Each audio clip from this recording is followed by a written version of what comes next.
오늘 하나님 말씀은 구약 성경 시편 127편 1절 말씀입니다. 시편 127편 1절 한 절 말씀입니다. 제가 봉독해 드립니다.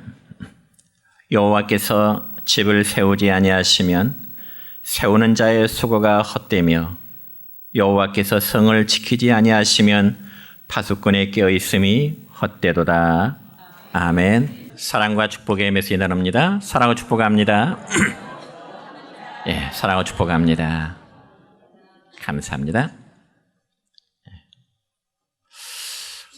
오늘은 구약 성경 시편 127편 1절 말씀을 중심해서 6.25의 영적 교훈이라는 제목으로 말씀을 선포하고자 합니다. 말을 제목을 더 붙인다면 6.25의 6.25 전쟁의 영적 교훈이 될 것입니다. 여러분, 지금으로부터 정확히 73년 전, 그러니까 1950년 6월 25일은 우리나라 한반도의 동족 상잔의 비극이 있었던 6.25 전쟁이 일어났던 날입니다. 그래서 70대 중후반의 연세에 계신 분들은 그때의 전쟁을 생생하게 기억하고 계시리라 믿습니다. 그러니까 1950년 6월 25일 새벽 4시에 시작된 전쟁은 1953년 7월 27일 휴전 협정이 공식적으로 이제 체결되기까지 우리 한반도에는 무려 3년 1개월 동안 전쟁의 피바다 속에 모든 국민이 고통을 당해야만 했습니다. 그래서 그 전쟁으로 인해서 부모와 형제 자매를 잃었고, 그리고 피난의 행렬은 줄을 이었습니다. 그 결과 6.25 전쟁 당시 인명피해를 한번 검색해 보니까 먼저 유엔군과 우리 국군의 전사자가 30만 6,722명 되었고 부상자가 약 70여만 명, 그리고 민간인 사상이 24만 4,600명이었습니다. 그리고 행방불명과 납치된 자가 38만 5천 명이었으며 미망인이 32만 명, 그리고 전쟁과가 53만 명이라는 그런 통계 수치가 나왔습니다. 뿐만 아니라 전쟁으로 해서 1,000만이 넘는 수많은 이상 가족들이 생겨났습니다. 물론 저를 포함한 전후 세대 사람들은 실제로 6.25 전쟁의 참상을 경험해보지 않았기 때문에 그러한 고통을 직접 느끼지는 못했습니다. 그렇지만 그러한 전쟁의 아픔은 오늘날도 여전히 이제 이어지고 있습니다. 여러분, 지금으로부터 13년 전인 2010년 3월에는 백령도 해상에서 천안함 사건이 있었죠. 그로 인해서 46명의 무관 희생을 당한 적이 있고요. 또한 그해 11월에는 연평도의 포격 사건이 있어서 인명피해와 그리고 많은 재산의 피해들이 있었습니다. 그리고 요즘에는 핵실험까지 하면서 핵으로 위협하며 남북 관계는 더욱 긴장의 관계로 계속 지속되고 있습니다. 그런데 여러분, 이처럼 남북 관계 긴장보다 더욱 심각한 것은 남남의 갈등이라는 것입니다. 무슨 말인가 하니, 여러분, 요즘 우리 사회를 보면 일단 정치권 안에 어떠한 이슈가 생기다 보면은 가장 먼저 진보와 보수의 대립이 생겨나게 됩니다. 그래서 좌판이 우판이 하면서 구태적인 이데올로기 사상으로 국민들을 편가르게 하고 있는 그러한 정치권의 모습을 볼 때마다 모든 국민들은 식상함을 느끼고 있는 게 현실입니다. 그러므로 분명한 것은 과거 6.25 전쟁을 경험했던 세대가 그분들이 생각하는 국가관과 또한 전후 세대의 신세대들이 생각하는 국가 간에는 분명한 차이가 있을 것입니다. 왜냐하면 심지어 6.25 전쟁은 남쪽에서 먼저 북쪽을 공격하다가 패배한 전쟁으로 알고 있는 그런 신세들이 있기 때문에 그렇습니다. 특별히 우리의 인류 역사 가운데 가장 커다란 규모의 전쟁은 20세기에 두 차례 지나갔습니다. 그건 바로 세계 제1차 대전과 그리고 2차 대전이라는 세계적인 규모의 전쟁이었습니다. 그러면 여러 국가들이 수많은 국지전쟁을 20세기에 치러왔는데 왜 그토록 많은 전쟁을 치러야만 했을까요? 그건 바로 20세기는 이데올로기 전쟁이었기 때문에 그렇습니다. 다시 말씀드려서 이념과 즉 사상 전쟁이었다는 겁니다. 그래서 우리의 한국의 6.25 전쟁도 공산주의와 그리고 민주주의라는 이념 전쟁이었기 때문에 처참한 결과를 낳게 된 것입니다. 그럼에도 하나님은 우리의 민족을 전쟁의 폐허 속에서도 다시금 일으켜 세우셨습니다. 그래서 오늘 본문 1절의 말씀에 보면 이렇게 기록되어 있습니다. 시작. 여호와께서 집을 세우지 아니하시면 세우는 자의 수고가 헛되며 여호와께서 성을 지키지 아니하시면 파수꾼의 깨어있음이 헛되도다. 아멘. 그러니까 개인과 가정과 나라가 아무리 수고해도 하나님께서 지켜주시지 않으면 안 된다는 것이 바로 이스라엘 백성들의 경험에서 우러러 나오는 그들의 신앙 고백이었습니다. 그럼 우리가 성경에 보면 이스라엘 백성들은 하나님을 향한 신앙에서 그들이 떠날 때 하나님의 심판으로 그들은 나라를 잃게 되고 그들은 이방 나라의 포로 생활을 살 수밖에 없었던 것입니다. 그렇지만 그들이 포로가 되었을 때 그들이 깨닫고 또한 그들이 회개할 때면 하나님께서 그들을 다시금 포로 생활에서 되돌아오게 하는 그러한 축복을 허락하시기도 하신 것입니다.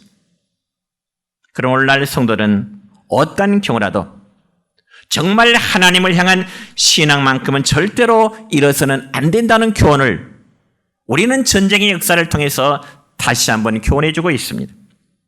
왜냐하면 신앙을 잃으면 모든 것을 잃어버리기 때문에 그렇습니다. 그러면 첫째로 신앙에서 주어지는 힘입니다. 여러분 힘에는 보이는 힘과 그리고 보이지 아니하는 힘이 있습니다. 여러분 열왕기와 6장의 말씀 보면 이런 내용이 있습니다.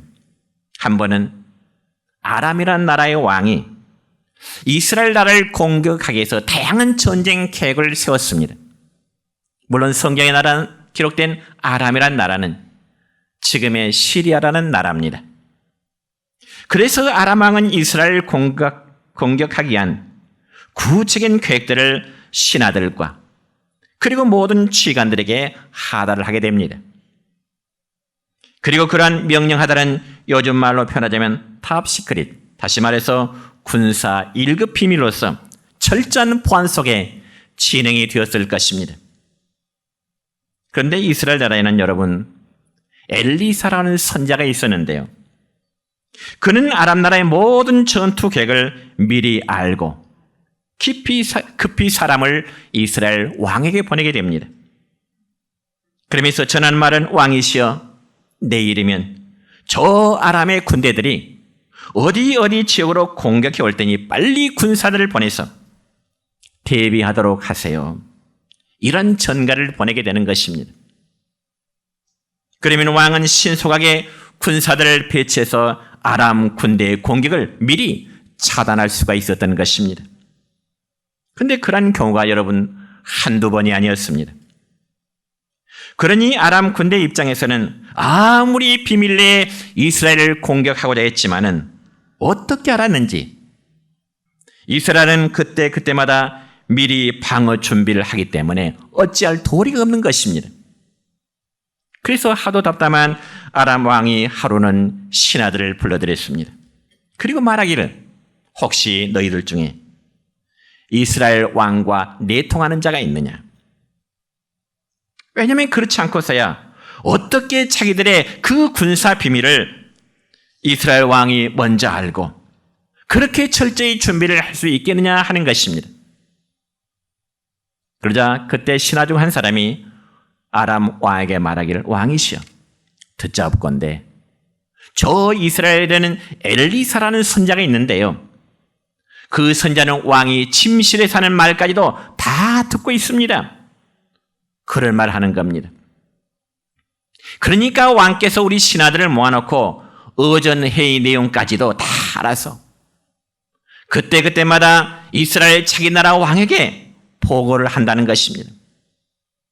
그렇다면 여러분, 엘리사 선자가 어떻게 아람 나라 궁궐에서 이루어지는 그 모든 대화의 내용을 정확히 알 수 있을까요? 아마 오늘날 같으면 도청 장치라도 있지 않나 의심할 수 있을 것이고요. 아니면 비밀 요원이라도 아람 나라 왕실에 있지 않나 아마 그런 생각을 할 수 있을 것입니다. 그러나 그 시대는 당연히 도청 장치가 이루어질 수 없고요. 또한 비밀 요원을 통해서도 정보를 알아낸 게 아니라 그건 바로 하나님을 향한 신앙의 힘, 바로 믿음의 능력 때문임을 여러분 믿으시기를 축원합니다. 그래서 아람 군대가 아무리 군사 작전을 세워서 이스라엘을 공격하고자 했지만 그들은 번번이 실패할 수밖에 없었던 것입니다. 그저 아람 왕은 이스라엘의 땅을 점령하게 한 그 전쟁보다는 이제는 먼저 엘리사를 제거하기 위한, 오늘날로 말하자면 특공대를 파견하게 됩니다. 그러나 그건 역시 실패로 끝나게 되는 것이죠. 여러분이 이러한 사실을 볼 때 사람들은 어떤 보이는 힘만 의지하고자 하는 그런 마음들이 있습니다. 그러나 여러분이요, 사실은 보이지 않는 힘이 보이는 힘보다 더 크고 위대한 사실을 여러분 믿으시길 바랍니다. 그렇다면 여러분, 역사적인 하나의 사건의 예를 들어볼까요? 지금은 통일국가로 하나가 된 저 베트남이라는 나라는 과거 우리나라처럼 남북이 분단된 나라였습니다. 그래서 저 북쪽은 월명이라 해서 공산주의 체제였고요. 남쪽은 월남이라 해서 민주주의 체제 정치를 했습니다.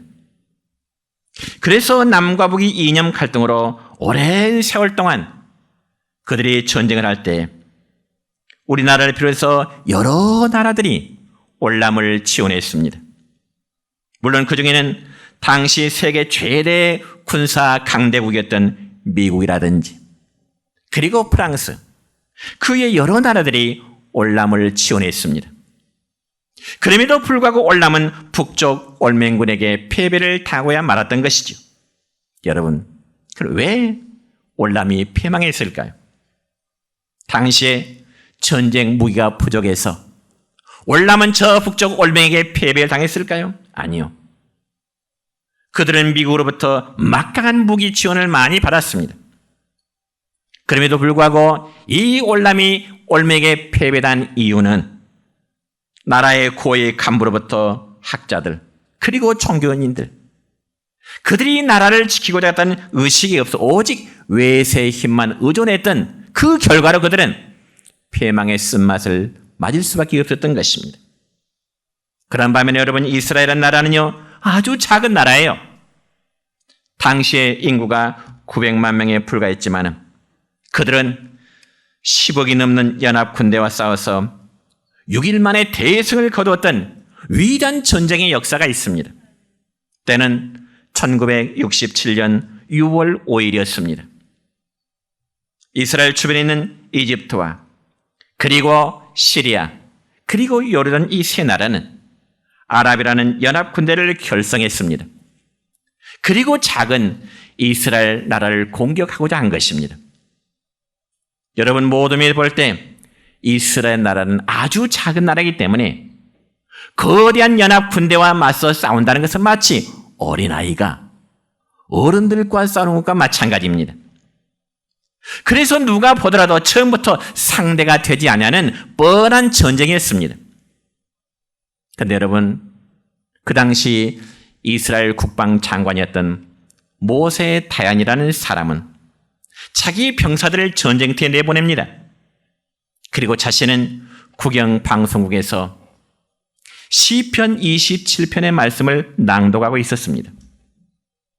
아마 여러분의 생각으로는 이해가 되지 않지요. 어쩌면 우리의 상식으로는 이해가 되지 않아요. 지금 병사들은 전쟁터에서 세계 연합 군대와 전쟁을 하고 있는데 거대한 아랍 군대와 전쟁을 하고 있는 중에 국방장관이라는 사람이 라디오 방송을 통해서 성경을 읽고 있다는 사실, 여러분이 이해할 수 있겠습니까? 그럼에도 모세의 타인이라는 국방장관이 라디오 방송을 통해서 낭독했던 성경 말씀은 바로 시편 27편의 말씀입니다. 우리 그 상을 상상해서 한번 말씀을 읽어볼까요? 무슨 말씀이었기에? 시편 27편 1절부터 3절의 말씀입니다. 시작. 여호와는 나의 빛이요 나의 구원이시니 내가 누구를 두려워하리요? 여호와는 내 생명의 능력이시니 내가 누구를 무서워하리요? 악인들이 내 살을 먹으려고 내게로 왔으나 나의 대적들 나의 원수들인 그들을 실족하여 넘어졌도다. 군대가 나를 대적하여 진칠지라도 내 마음이 두렵지 아니하며 전쟁이 일어나 나를 칠할지라도 나는 여전히 태연하리로다. 아멘. 그러니까 이스라엘 군사들은 전쟁터에서 치열한 전쟁을 하고 있는데 이처럼 장관은 라디오 방송을 통해서 시편 27편의 말씀을 낭독하고 있다는 겁니다. 그러면 전쟁터에서 확성기를 통하여 흘러나오는 국방장관의 확신에 찬 이 시편 낭독을 듣던 병사들의 마음이 어떠했을까요? 여호와는 나의 구원이시라는 그 말씀에 전쟁 승리의 확신을 가졌던 것입니다. 그리고 그 거대한 아랍 군대를 전쟁 개시 3시간 만에 주력 부대를 마비시켜버립니다. 그리고 이틀 만에 시나의 반도를 점령해버립니다. 그리고 이집트 군의 전차 200대를 박살내고 가자지구 사령관으로부터 결국 항복을 받아내게 되는 것입니다. 이게 바로 이스라엘의 전쟁 역사 가운데 가장 위대한 6.1 전쟁의 승리였던 것입니다. 그러면 이스라엘 군대가 그토록 강해질 수밖에 없었던 그 비결이 과연 무엇일까요? 그건 바로 여호와는 구원이시고 하나님은 내 편이라는 사실을 믿을 때 강하고 승리할 수 있었던 것입니다. 그러므로 신앙의 힘은 여러분 무기에서 나오는 힘과 비교가 되지 않습니다. 아무리 무기가 첨단화되고 병력수가 많을지라도 여호와 하나님을 의지하는 신앙의 힘 앞에서는 당해낼 수가 없음을 믿으시기를 축원합니다.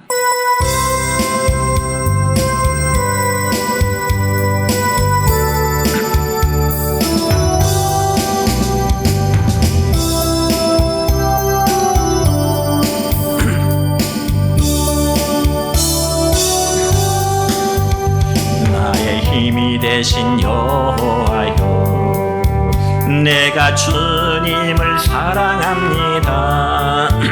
주는 나의 반석이시며 나의 요새시라. 주는 나를 건지시는 나의 주 나의 하나님 나의 피할 바위시요 나의 방패시라. 나의 하나님 나의 하나님 구원의 뿌리시요 나의 산성이라. 나의 하나님 나의 하나님 그는 나의 여호와 나의 구세주 나의 하나님 나의 하나님 그는 나의 여호와 나의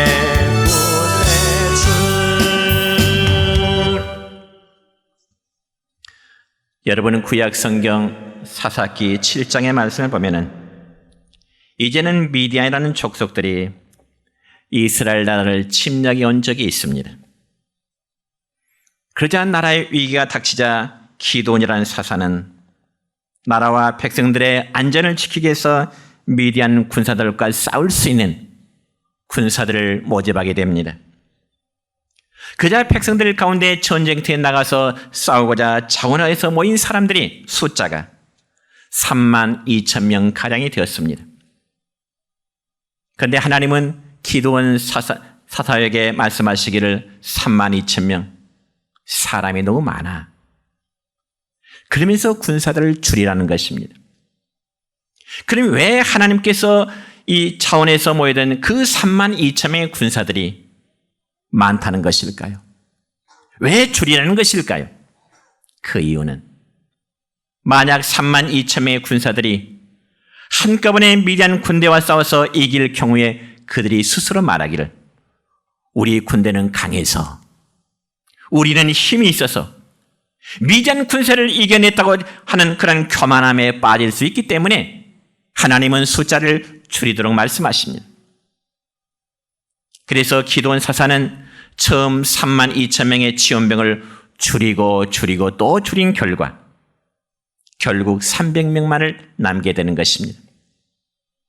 그러니까 그 300명의 용사들은 최정의 부대인 것과 마찬가지입니다.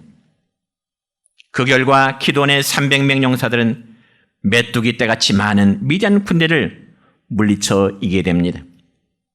그러면 과연 그 사건 속에서 담겨진 메시지는 과연 무엇일까요? 그건 바로 이 전쟁이라는 병사들의 숫자에 있지 않고 더군다나 화력에도 있지 않다는 것입니다. 그러면 과연 나라의 힘은 무엇일까요? 그것은 바로 정신이고요. 더 나아가서는 신앙의 힘인 줄 믿으시길 바랍니다. 비록 우리 눈에 보이지 않지만 하나님은 살아계십니다. 하나님은 살아계십니다. 그리고 그 하나님은 전능하신 하나님이십니다. 그래서 그 하나님이 내 편이 되어주시면 그 누구도 어느 민족도 당할 수가 없는 것입니다. 그럼 이처럼 신앙의 힘은 개인과 가정과 그리고 국가가 든든히 세워져 가게 되는 원동력이 됨을 여러분 믿으시기를 축원합니다.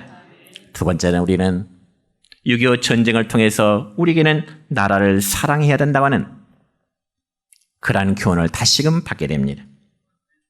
여러분, 우리가 나라를 사랑하자는 말이 무슨 학생들이나 혹은 군인들이 외치는 그런 구호 정도로 느껴지는지 모르겠습니다. 그러나 여러분, 성경에 보면은 나라 사랑, 민족 사랑의 사상이 아주 강조되어 있습니다. 왜냐하면 여러분, 나라의 주권을 잃어버리게 될 경우에 모든 것을 잃어버리기 때문에 그렇습니다. 더군다나 우리 민족은 나라의 주권을 잃어버렸던 그러한 경험이 있습니다. 그리고 6.25라고 하는 전쟁 3년 동안의 전쟁의 경험도 있습니다. 그 때문에 자유라는 귀중함을 어느 민족보다도 어느 나라보다도 정말 뼈저리고 귀중히 여기고 있는 것입니다. 그러므로 일제강점기 시대나 6.25 전쟁 시기에 우리 그리스도인들은 나라의 회복을 위해서 어느 누구보다도 앞장섰습니다. 왜 그런 줄 아십니까, 여러분? 나라의 주권을 잃어버릴 때 교회도 신앙도 다 무너질 수밖에 없기 때문에 그렇습니다. 특별히 오늘날 영국이라는 나라는 참 선진국이지요. 근데 이 영국이라는 나라가 17, 18세기만 하더라도 정말 먹고 살기 힘든 가난한 나라가 영국의 나라였습니다. 그래서 감자로 생계를 이어가던 나라였습니다. 그런데 여러분, 영국을 19세기에 세계 최고의 나라로 발전시킨 한 지도자가 있었는데 그는 바로 빅토리아 여왕이었습니다. 그래서 이 빅토리아 여왕이 64년 동안 영국을 통치할 때요, 영국은 세계 최고의 부국이 되었습니다. 부자의 나라가 됐다는 말이죠. 그자 주변에 어떤 왕이 영국을 방문해서 빅토리아 여왕에게 이런 질문을 하게 됩니다. 폐하, 영국이처럼 부강한 나라가 된 비결과 피해 혁명이 일어나지 않고 민주주의가 잘 이루어지게 된 그 비결이 무엇입니까? 이런 질문을 하게 됩니다. 그때 빅토리아 여왕의 대답은 이렇습니다.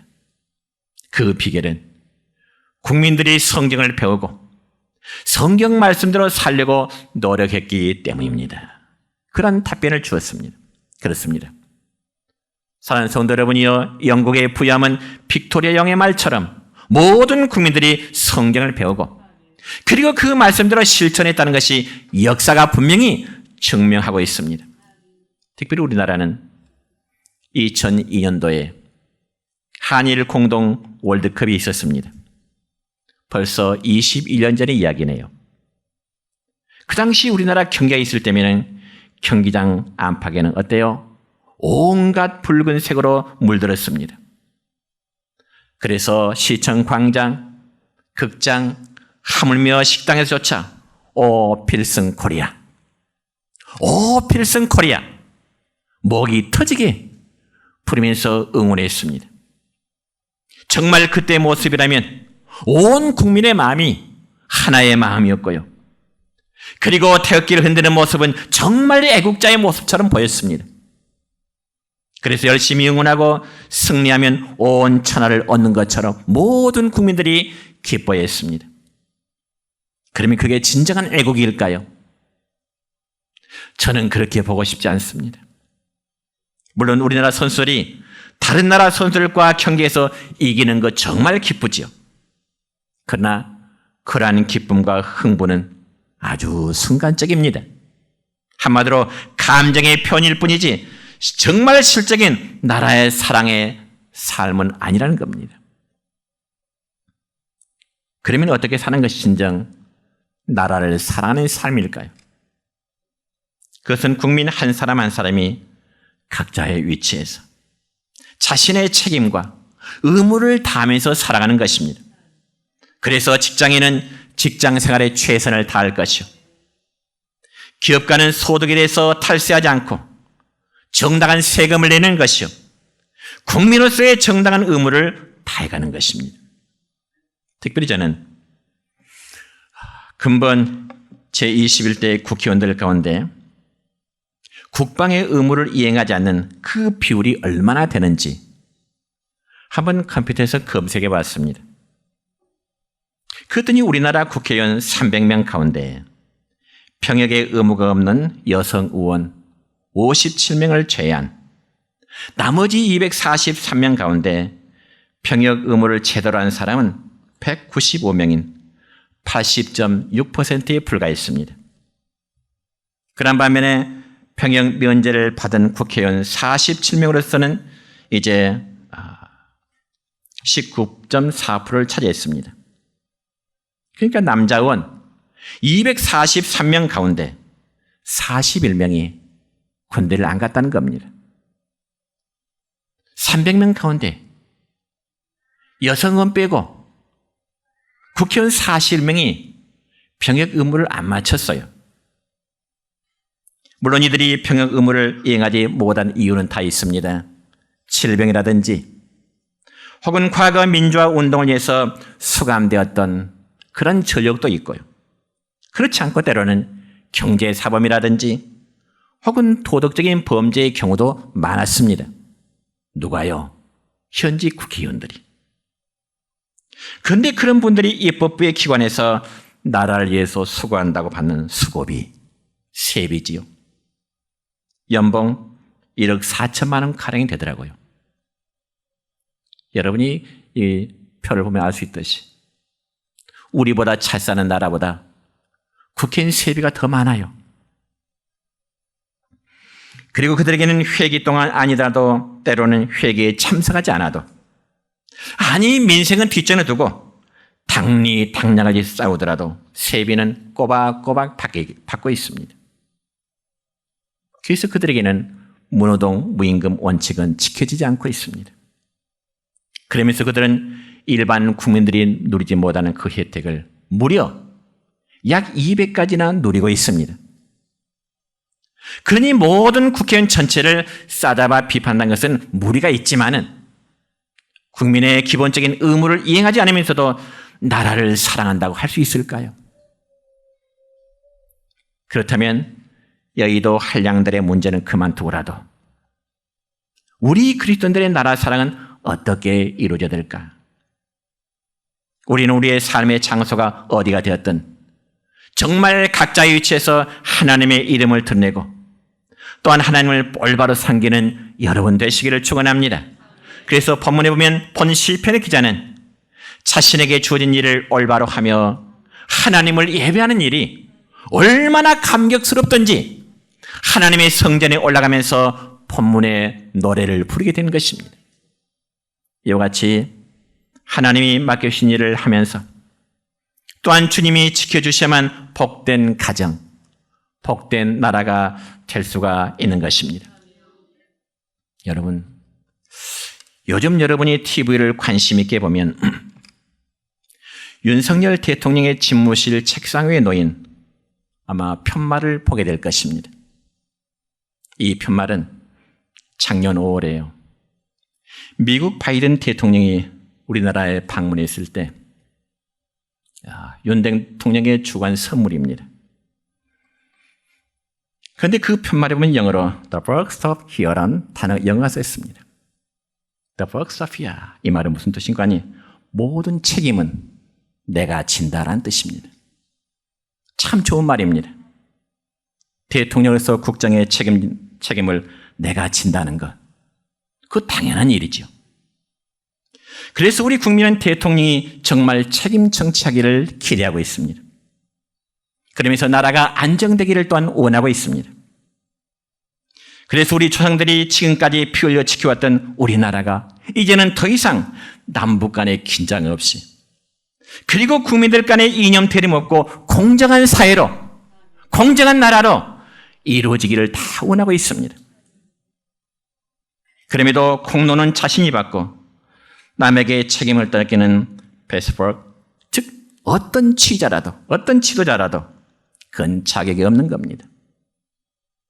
공로는 자신이 받고 책임은 다른 사람에게 떠넘기는 지도자, 자격이 없는 거죠. 이제 말씀했습니다. 여러분, 하나님의 교회가 바로 서지 못하면 나라가 흔들릴 수밖에 없습니다. 그래야 할 때 개인의 삶은 더욱 어려워질 수밖에 없고요. 우리의 사회는 더 깊은 혼돈에 빠질 수밖에 없을 것입니다. 바라기는 우리 모두가 국가의 안정과 교회의 평안을 위해서 늘 기도하는 여러분 되시기를 주님의 이름으로 축원합니다.